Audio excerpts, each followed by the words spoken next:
छायेखाली मुळीच नव्हती वान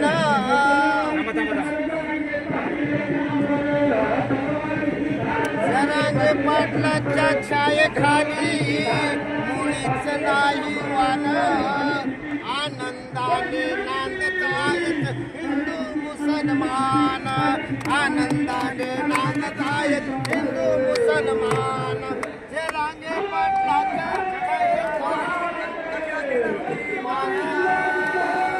जरांगे पाटलाच्या छायेखाली कशाची नव्हती वान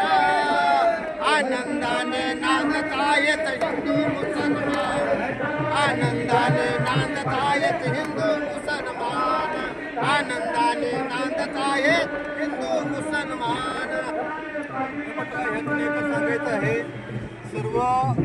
जाती धर्म गुणागोविंदाने नांदत आहे आणि तुमच्या राजकारणासाठी विनाकारण राजकारण भेटीस धरून एकामेकात बंधुत्व जे आहे बंधू ते त्यात कुठं मिठाचा खडा टाकू नये आणि हे राजकारणामध्ये चाललेला हा खेळ याचाच खेळत राहावं आणि वेटीत धरावं आणि आपल्याला फक्त निवडून यायचं आहे मतदान घ्यायचं आहे आणि परत एकदा मुंबईच्या नवीन पॉईंटला आमदार निवासात आम्ही इकडे धोका काढणार हां आणि तुम्ही इकडे दुष्काळ शेतकऱ्यांनी आत्महत्या करा आणि नंतर आम्ही तुम्हाला अनुदान देण्यासाठी मग वेगवेगळे आयोग स्थापन करू आम्ही हे करू ते कायदा नको अमुक कायदा नको कायदा हा शेतकऱ्यांना समजत नाही त्यांना कायदे दाखवू नका आपल्या शेतकरी आजोबाला वडिलाला मुंबईच कुठे हेच माहीत नव्हतं मुंबईला यायचं म्हणजे कोण्या कुठून यायचं कसं जायचं हेच माहीत नव्हतं तरी जरांगे पाटलामुळं मुंबईतील लोकांना पाहण्यात आले कमीत कमी आरक्षण म्हणजे जरांगे पाटलाच्या कायद्यामुळे जरांगे पाटलाला माहिती असतो किंवा आपण कुठे असताना सुद्धा आपल्याला हे शासन जाणीवपूर्वक बरोबर नाही किंवा आपल्याला कुणबी म्हणजे काय शेतकरी मराठी भाषेत शेतकऱ्याला कुणबी म्हणतात हे सर्वसामान्य आहे तुम्ही कसले कायदे दाखवता हा आणि कायदे कोण बनवतं आम्ही निवडून दिलेली माणसं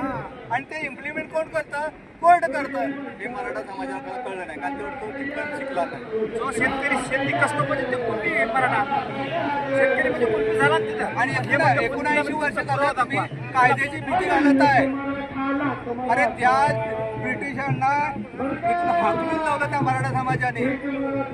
त्या समाजाला तुम्ही कायदा दाखवता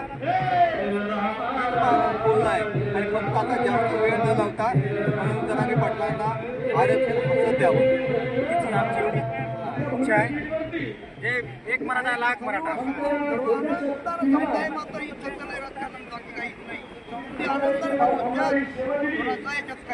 छत्रपती शिवाजी महाराज की जय बरं दादा